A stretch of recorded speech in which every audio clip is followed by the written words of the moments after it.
Hey everybody, Don Georgievich here with Job Interview Tools, and in this video I'm going to walk you through my 7 best interview tips for beginners. So if you're just starting out interviewing for jobs, these are going to be very helpful to you. They'll help you understand what to expect in the interview and how to present yourself and just how to make the best possible first impression. Now, maybe let's say you're an experienced professional, but you haven't interviewed for 5 or 10 years. I would consider that your interviewer skills are somewhat at a beginner level. So this is going to help you kind of just polish up your interview skills a little bit, sand off any rough edges so that they can just see the best possible you, and so that you have a better idea of what's going to be coming at you.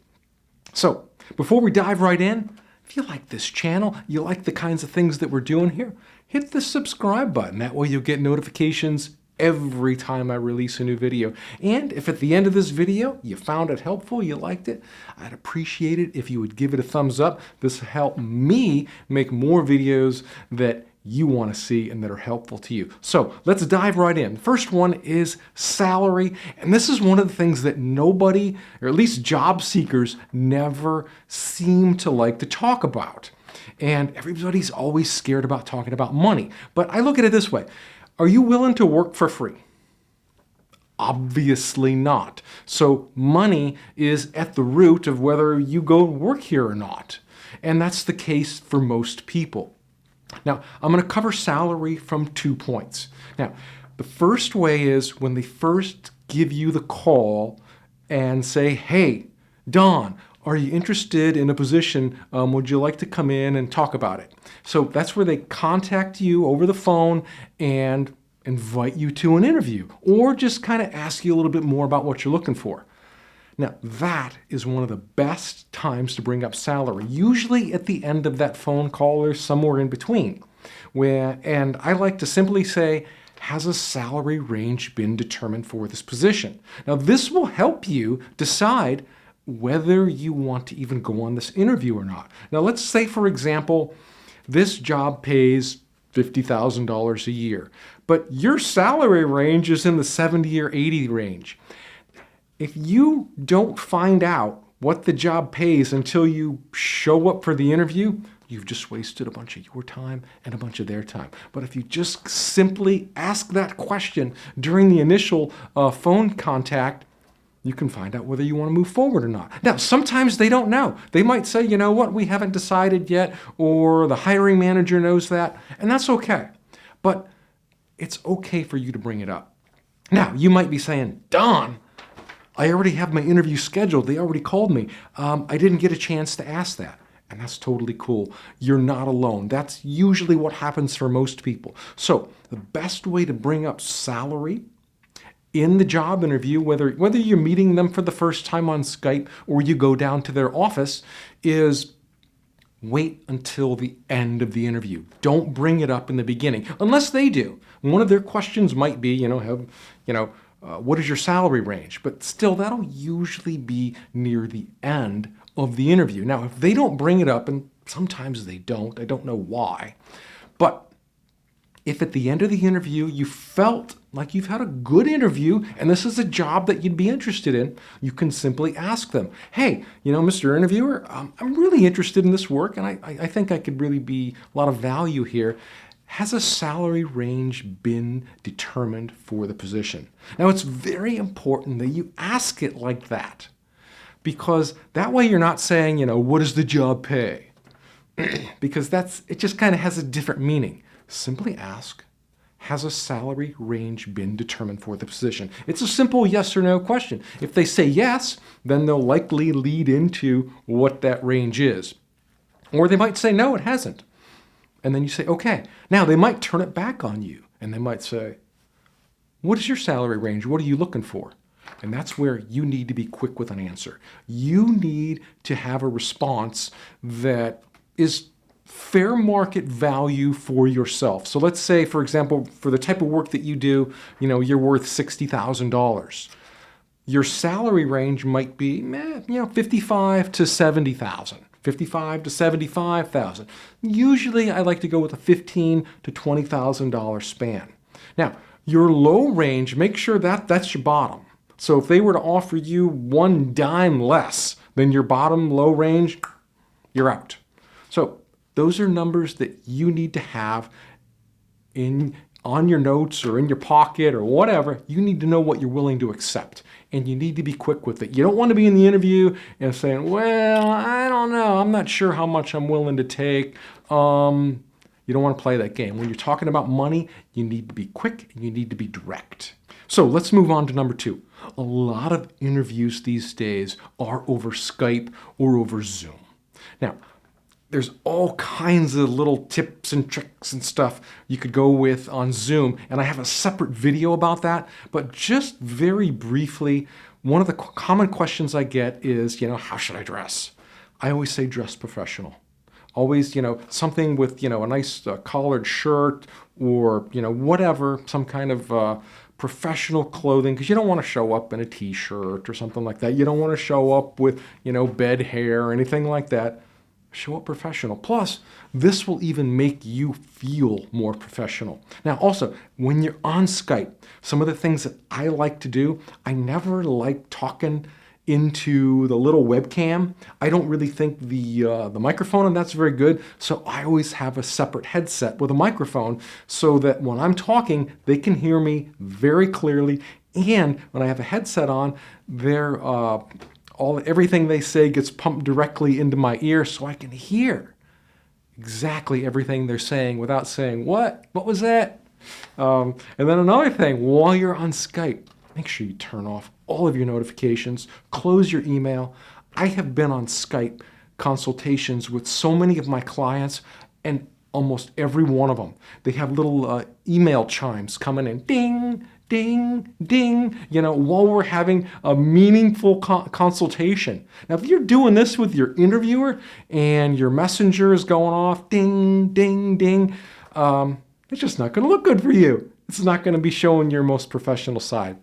So close all notifications and just have Skype up or Zoom or whatever it is you're talking with, and have your conversation that way uninterrupted. Because even if you have silent notifications on, you're going to kind of catch them in the corner of your eye, and it's going to distract you from the interview. And when I'm working with somebody, I can tell if they get distracted. I can just because it breaks continuity in our conversation. So all notifications turn off over Skype. All right, moving on to number 3. Use a lower voice if you can. I mean, we can all lower our voice. We all have this natural tone that we speak at, but studies show that lowering your voice just a little bit will make you sound more professional, more direct, more commanding, and that will look good on an interview. I mean, if you have a really high voice and you're talking like this on the interview, you're going to come across a lot better and a lot more direct and professional if you lower that voice just a little bit. Now, if you have a naturally high voice, it's going to take a little bit of effort for you to bring that down. But during an interview, it's really going to show that you're a lot more professional. It's going to show that you're a lot more commanding, that you're a lot more direct, and that you're a lot more sincere. So just keep that in mind and practice. Practice lowering your voice just a little bit. Now, if you're in the interview and you forget that you've lowered your voice is likely to creep back up to where it was. So you're going to have to constantly try to bring that down and keep it under control. If you can. It's just that a lower voice can really help you and kind of push your candidacy a little bit farther in the interview.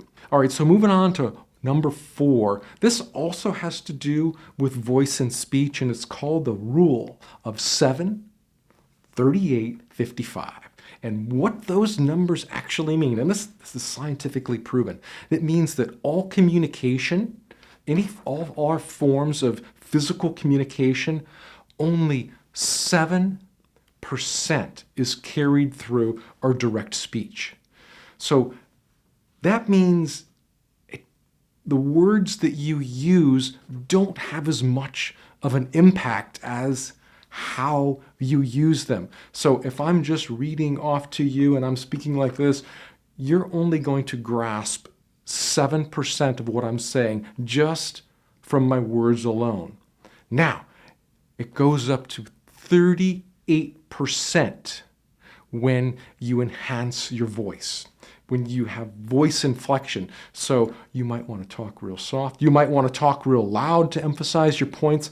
You might want to talk very direct at the interviewer. But ranging your vocal tone from high to low to medium and slowing down your rate of speech when you really want them to understand something, or speeding it up when you're trying to talk fast through something. Variable speech patterns, lowering your register, raising your register, emphasizing your voice accounts for 38% of how much of your answers are communicated to the interviewer. Now, it's the rule of 7, 38, 55. The 55 is body language. That means how I use my hands, how I use my facial expressions, how I use my eyes, my mouth, all of that. My body language communicates 55% of my total communication. So just think about it. Just your words alone are only 7%. And you would think that's the most important part, but it's not. The most important part is how they hear you and how they feel you and how they see you. So remember the rule of 7, 38, 55 on your next interview. So moving on to number 5, they're going to ask you questions that you may not know the answer. It happens. Now, sometimes when people get asked a question, they say, well, I don't know. That doesn't look good. You might be able to pull that off once in an interview, but if you say, I don't know, more than once, that's probably about it. So what I want to do is give you a little tip here for answering questions when you kind of don't know the answer. So if they ask you a question and you're like, gosh, I'm not sure. I'm not really sure what they meant. Just ask them. It's kind of like stalling for time. Say, can you tell me a little bit more about what you mean? Or can you rephrase that question a different way? Now again, you can't keep using this over and over for each question. This is just to bail you out, but ask for clarification. Now, let's say they ask you a question and you understand it, but you just don't know the answer. Let's say they ask you a question about, can you tell me about your experience with, let's say, just Salesforce here, which is a CRM solution. And you don't know anything about it. What you might want to do is say, you know what? I really don't know much about Salesforce, but I do know about one of their competitors, product X. And then answer their question using, a different product or a different program. It's called reframing. So you simply acknowledge the question, but you answer it using information that you can actually answer it with. So they say, can you tell me a little bit more about, your experience with Salesforce? And you're like, well, I really don't have experience with Salesforce, but I do have experience with this other platform. Let me tell you how to solve that problem or how to do that in this other platform.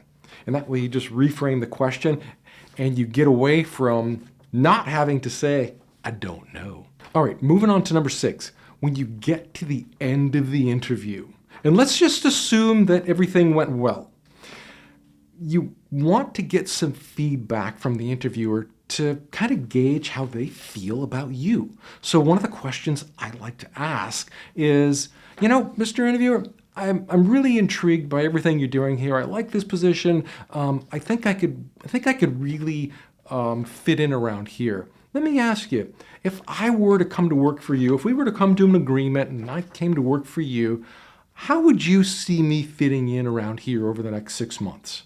And then stop talking. And what this question does, this is a very strategic question. This is meant to cause the interviewer to visualize you working there. They can't help but think about, how do I see Don fitting in around here over the next 6 months? Forces them to visualize you, and they're either going to come back and say, I'm not sure.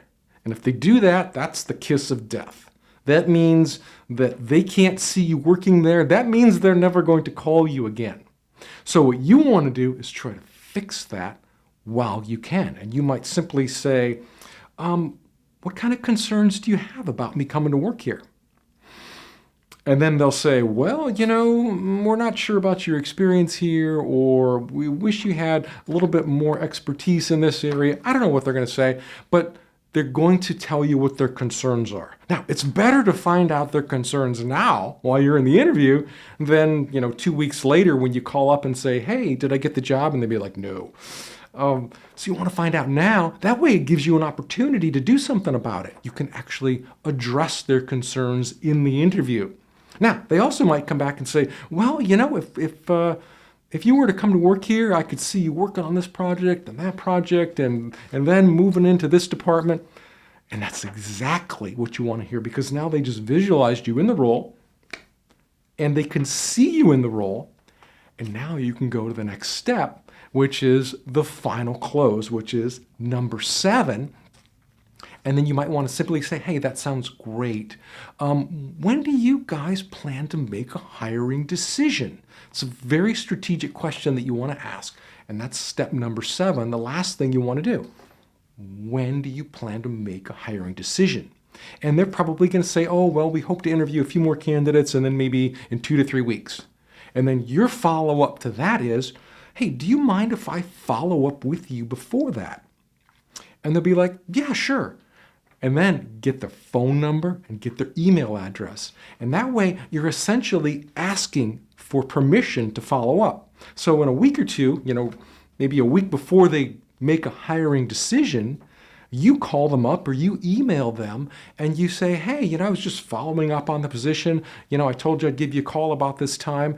And that way you don't have to feel uncomfortable about calling or emailing them, because you've already asked them if you can follow up and they said yes, so you have permission to call. It's like they're expecting you to call.